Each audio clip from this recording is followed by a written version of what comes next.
오늘 말씀을 선포할 수 있도록 하겠습니다. 여러분, 소도에도 찬양 가운데에서 기도 가운데에서 제가 말씀을 드렸지만 오늘 이 시간 하나님이 여러분에게 묻고 계신지도 모르겠습니다. 공평하다고 생각하십니까? 예, 여러분에게 묻는 하나님의 질문입니다. 예, 공평한가? 예. 이스라엘, 이 에스겔서 오늘 읽은 이 말씀 가운데서도 이스라엘 민족들은요 공평하지 않다고 생각했습니다. 하나님이. 예, 그래서 오늘 말씀을 보면 공평하지 아니하다 하는도다 라고 하나님 말씀하고 계시군요. 예, 어떻게 보면 우리가 공평한 것으로 믿고 싶은 것이지 사실은 공평하지 아니한 게 상당히 많습니다. 태어날 때부터 뇌성마비로 태어난 소녀가 있습니다. 이 소녀만을 생각했을 때 정말 이 세상은 공평한 것일까요?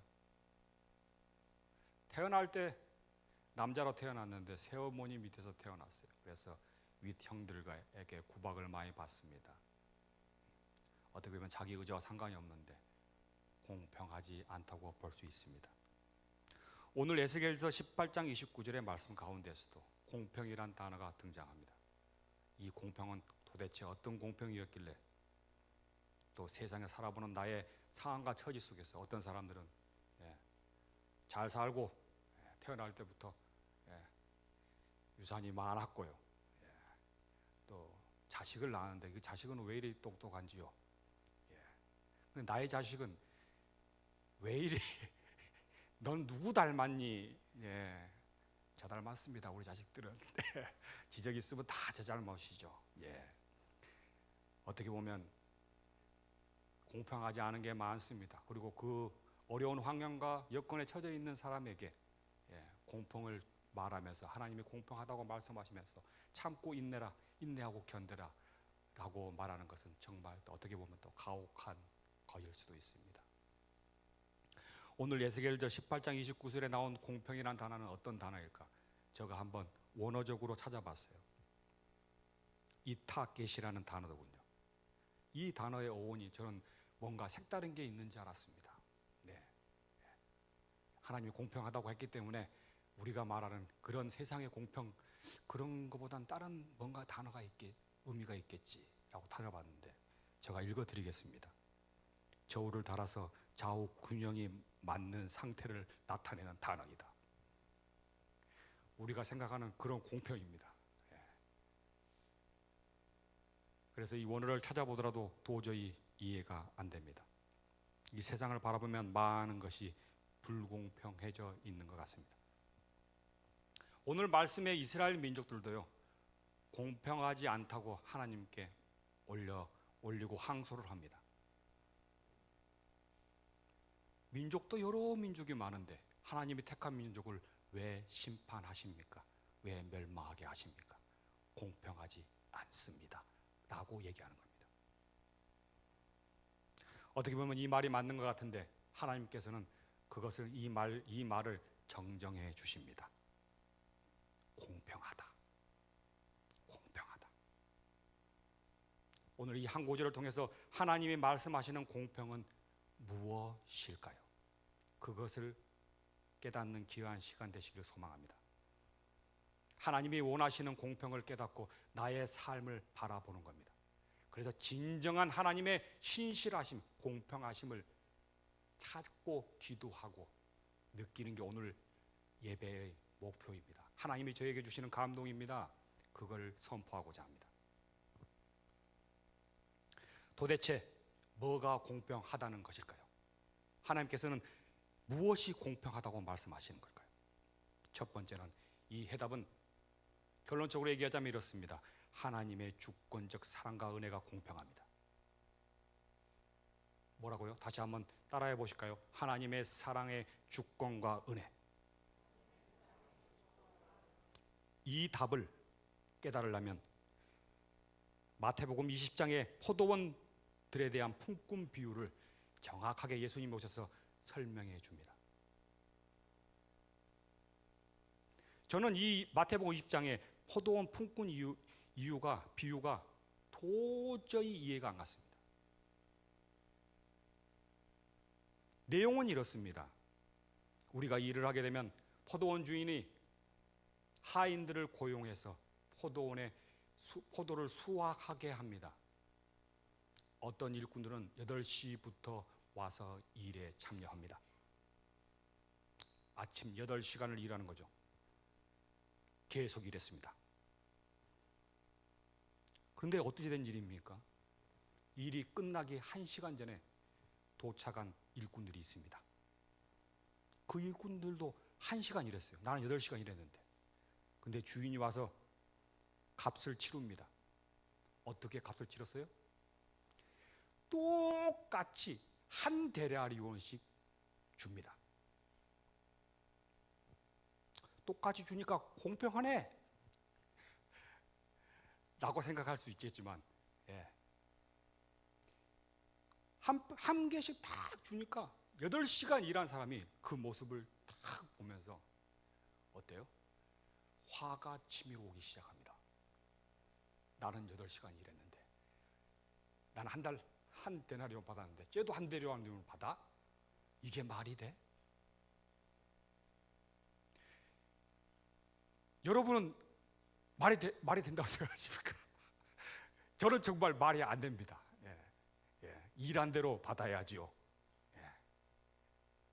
세상적인 가치 면에서는 반드시 일한 대로 받아야 되는데 하나님은 왜 그러시는 걸까요? 그러면서요, 예수님이 말씀하십니다. 마태복음 20장 15절의 말씀을 통해서 이렇게 말씀하십니다. 다 같이 읽어보겠습니다. 시작.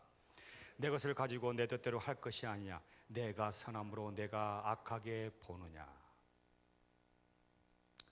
더 이해가 안 되죠? 여기서요, 하나님은 이렇게 얘기하죠. 악하게 보느냐라는 단어가 중요합니다. 한 데나리온을 받았는데 일찍 와서 8시간 일한 사람들이요, 악하게 보느냐. 그 말은 무슨 뜻이냐면 원어적으로 봤을 때 이렇게 해놨더군요. 질투와 시기심에 찬 눈길이다. 그게 악하게 보는 거예요.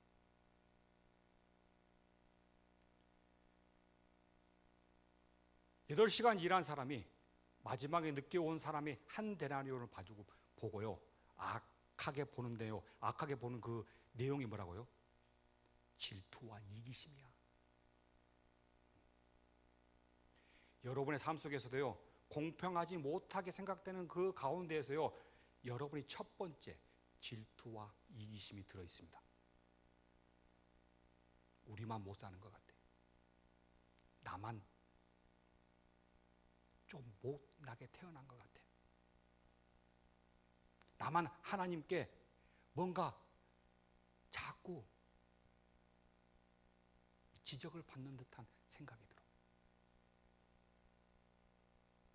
그러면서요, 하나님은 이렇게 얘기합니다. 내가 선함으로. 이 말에 핵심 키워드가 들어있습니다. 이 선한다는 단어는요, 하나님의 성품을 의미합니다. 이 선하다라는 단어 속에요, 뭐가 들어있냐면 너그러운 사랑과 은혜가 들어있습니다.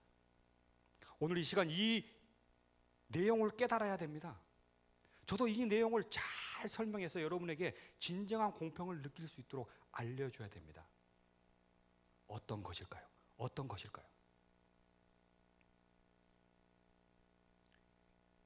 이거는 이렇습니다. 첫 번째, 하나님의 사랑의 주권적인 사랑. 내가 판단하는 게 아니에요. 하나님이 판단하는 거예요. 이걸 깨달으려면요, 첫 번째는 자기 자신에게 질투와 시기가 있는, 이기심이 있는 눈을 걷어내야 됩니다. 자기 자신만 바라봐야 됩니다. 이 예화를 단순히 비교하면 안 되고요, 이 상황을 속에요, 우리가 한번 들어가 봐야 됩니다. 사실 이 이야기 속에서요, 더 깊게 들어가 보면요, 이런 내용들이 기술되어 있더군요. 마지막에 온 사람은요, 사실 힘없고 빼곡고 돈 없고 이리 가도 치이고 저리 가도 치이고 하루 먹고 살기 힘든 사람들이야. 어디 가서 일하고 싶어도 일할 자리가 없어요.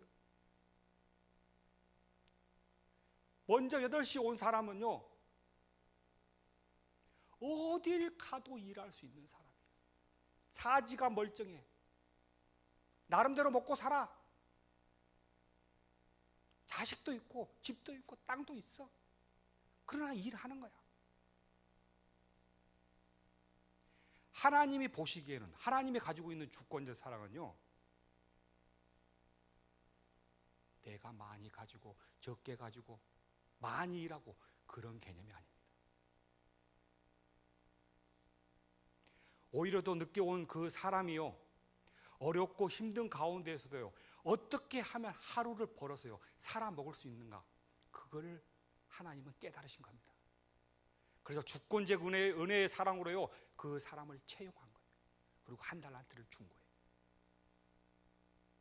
그런데요, 한 달란트를 받은 8시간 일한 사람은 그런 상황은 생각하지 않습니다. 나와의 무조건 비교의식, 질투의식, 시기심, 그거로요 그 사람들의 하나님의 주권적 사랑과 은혜를 잊어버립니다. 이미 나는 하나님께 받은 사랑과 은혜가 어마어마한데 그걸 잊어버리고 어렵고 힘든 상황 가운데에서 1시간 일한 것 가지고 질투와 시기심으로 공평을 논하고 있는 겁니다.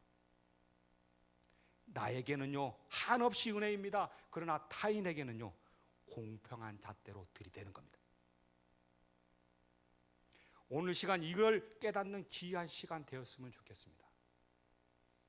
남들과 비교하고 남들의 잘 사는 것, 잘 나가는 것, 수능의 결과에 따라 가지고 당락이 이루어지는 것, 그거에 따른 타인의 자식을 바라보지 말고 하나님이 주신 나의 자식만 바라보는 귀한 시간 되었으면 좋겠습니다.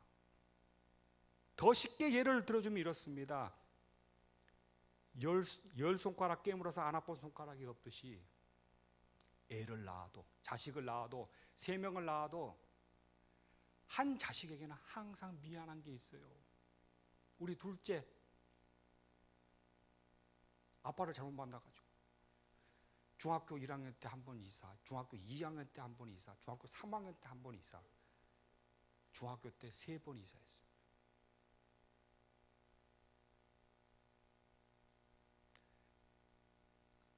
저에게는요 그 둘째를 보면요 미안해. 근데요 우리 둘째가 이렇게 하면 어떨까요? 아빠는 왜 나만 미워해서 이렇게 이사를 갖다 중학교 때 3번씩이나 했어? 아빠는 나 싫어하는 거지.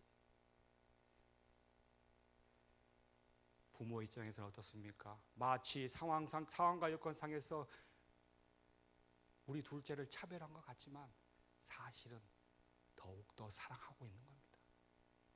첫째도 사랑하고 셋째도 사랑하고. 여러분이 첫째 자식이 잘 나갈 수 있고 셋째 자식이 못 나갈 수 있습니다. 여러분의 가지고 있는 자식에 대한 주권적인 사랑은 다 공평한 겁니다. 그러나 그 자신의 입장에서는 불평과 불만이 내세울 수 있겠죠. 오늘 이 시간 그 자신의 상황 가운데서의 하나님 주권적인 사랑과 은혜만 생각하는 귀한 시간 되시길 소망합니다. 그랬을 때 공평이 보이는 겁니다. 여러분이 가지고 있는 장막, 시기와 질투심, 이기심을 버려버리십시오.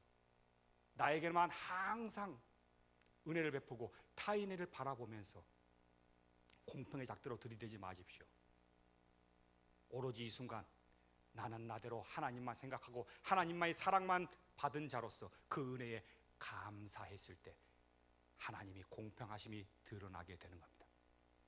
그걸 믿는 여러분 되시기를 소망합니다. 그래서 우리는 공로가 아니라 은혜입니다. 어떻게 보면 더 많이 가진 자는 더 많이 하나님의 주권적인 사랑을 가졌기 때문에 더 많이 베풀어야 됩니다.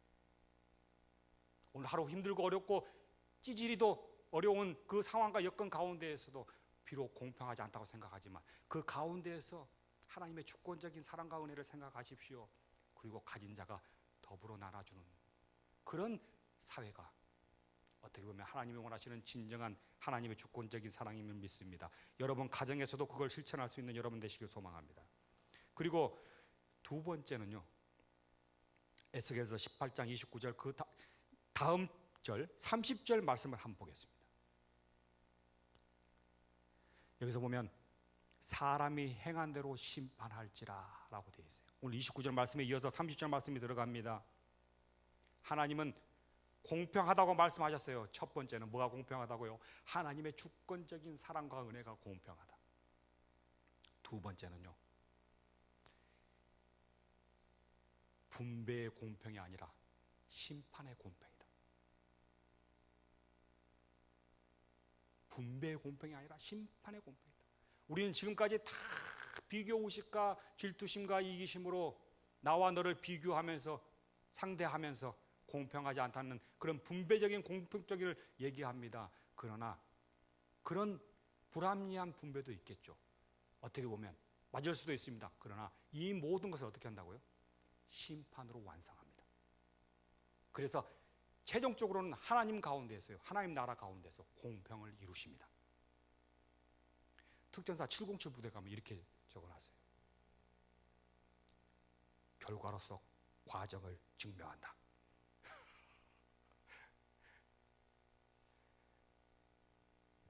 우리가 아직 다 죽지 않아봤기 때문에 천국이 어떤 곳인지를 몰라요. 그러나 확신하건대 그곳에서는 반드시 여러분이 행한 심판을 통해서, 하나님의 심판을 통해서 모든 공평함이 완성된다. 이 말을 깨달으려면요, 어떻게 깨달아야 되냐면 이렇습니다. 마태복음 25장에 달란트의 비유를 설명할 수 있습니다. 주인이요 종에게 먼 길을 떠나면서 어떤 사람에게는 5달란트, 어떤 사람에게는 2달란트, 어떤 사람에게는 1달란트를 줍니다. 그리고 돌아와서 계산합니다. 그게 심판이야. 5달란트 받은 사람 2배로 남겼어요. 10달란트 했어요. 다 아는 내용이죠. 2달란트는 2달란트를 남깁니다. 1달란트는 땅에 묻죠. 그대로 가지고 있습니다. 어떻게 보면 이 예화를 가지고요, 개인의 능력과 자질을 열심히 일하라고 해석할 수도 있겠습니다. 그렇지만 저는 이것을 보면서요, 이 말씀을 들으면서요, 오늘의 공평과 연관성이 있다고 생각합니다. 그런 감동을 주십니다. 어떻게 보면요, 하나님은요 많은 것을 원하지 않아요. 딱 2배예요.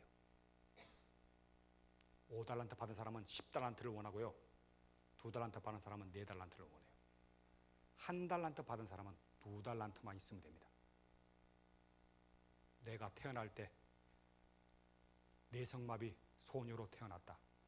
그 사람은 도대체 몇 달란트를 받은 걸까요?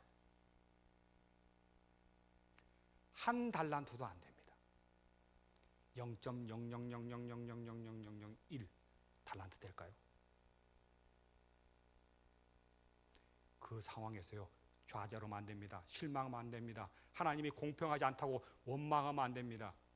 그 가운데에서 일어서는 겁니다. 주권의 사랑으로 2배를.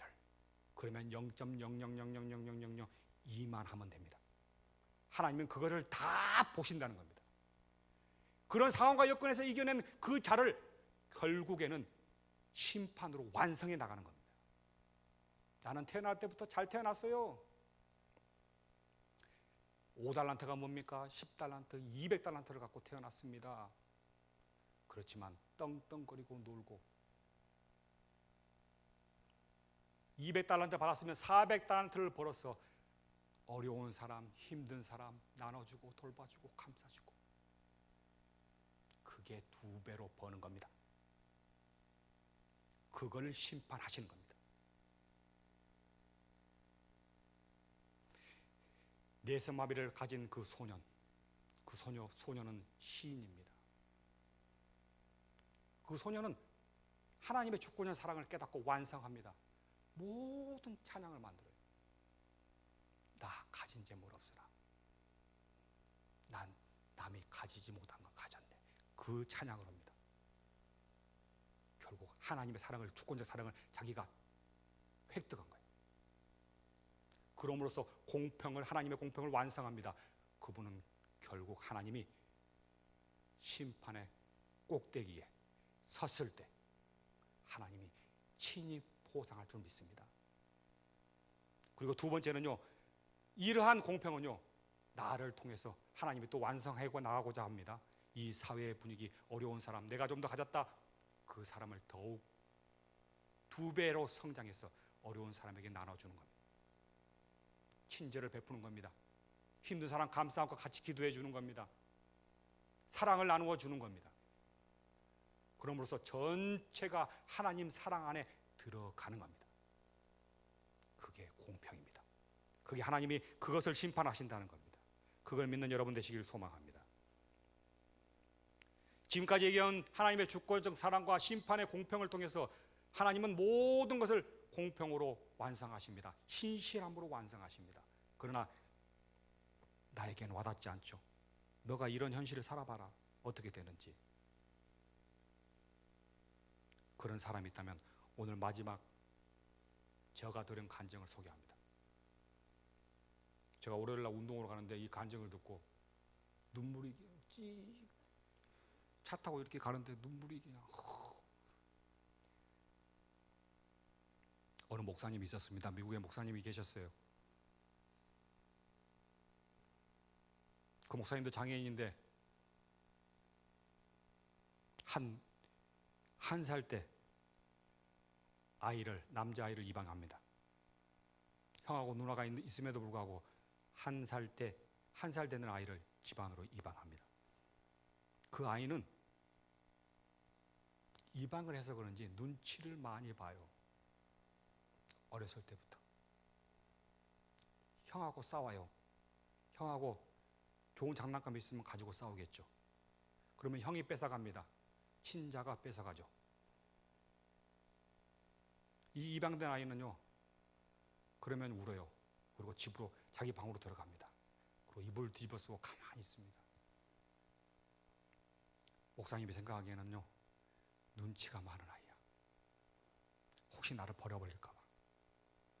입양했기 때문에. 그런 마음이 드는 거예요. 보통 아이 같으면 어떻습니까? 아빠, 형이 내 장난감 뺏어갔어. 난리를 치겠죠. 그러나 그 아이는 들어가서 울고 있는 거예요.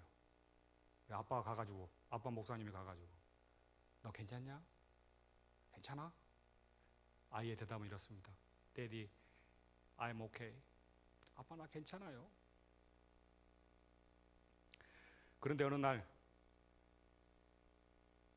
이 아이가 학교에서 초등학교 때 친구들과 놀다가 다리를 다친 모양이에요.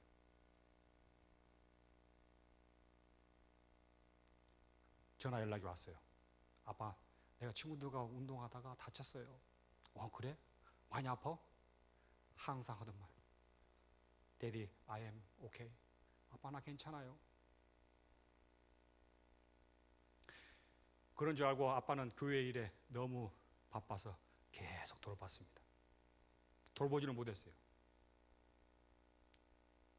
그런데 그날 들어가서 방문을 열고 딱 보니까 아니나 다를까 또 아프다고 울고 있어요. 괜찮냐? 아빠 괜찮아요. 그러다가 하루가 지났습니다. 그 다음날 보니까 애가 그 다음날 땀을 뻘뻘 흘리고 다리가 통통 부어 있는 거예요. 그래서 안 되겠다 싶어서 이 아이를 안고 바로 응급실 병원으로 갑니다. 거기서 엑스레이를 딱 찍으니 의사가 깜짝 놀랍니다. 이렇게 얘기합니다. 다리뼈가 2개가 부러졌습니다. 너 안 아팠냐? 이건 견딜 수가 없는 건데. 그 말을 들은 아빠가 아이에게 얘기합니다. 너 이렇게 아픈데 어떻게 버텼어? 응? 그렇게 얘기하면서 기부스러워하고 다 치료해서 이제 가는 그 차 안에서 얘기해서 너는 어떻게 이렇게 참고 이렇게 버텼어? 응? 그렇게 얘기하니까 이 아이가 이렇게 대답하더랍니다. Daddy, I'm sorry and thank you. 아빠, 미안해요. 그리고 감사해요.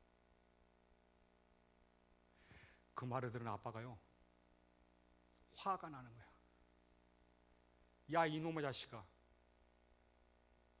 여기서 네가 미안하다 그러면 안 돼. 아빠한테 화를 내야 되는 거야. 아빠는 뭐 했어요? 딸이 다리 다친데 되돌아서 보지도 않고 교회 일이 그렇게 바빠요? 아빠는 나를 사랑하는 거예요? 안 사랑하는 거예요? 이렇게 얘기하는 거야.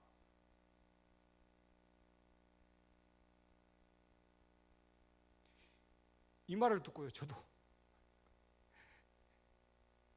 왠지 눈물이 쫙 흐르더라고요. 여러분, 세상 살면서 공평하지 않은 건 많습니다.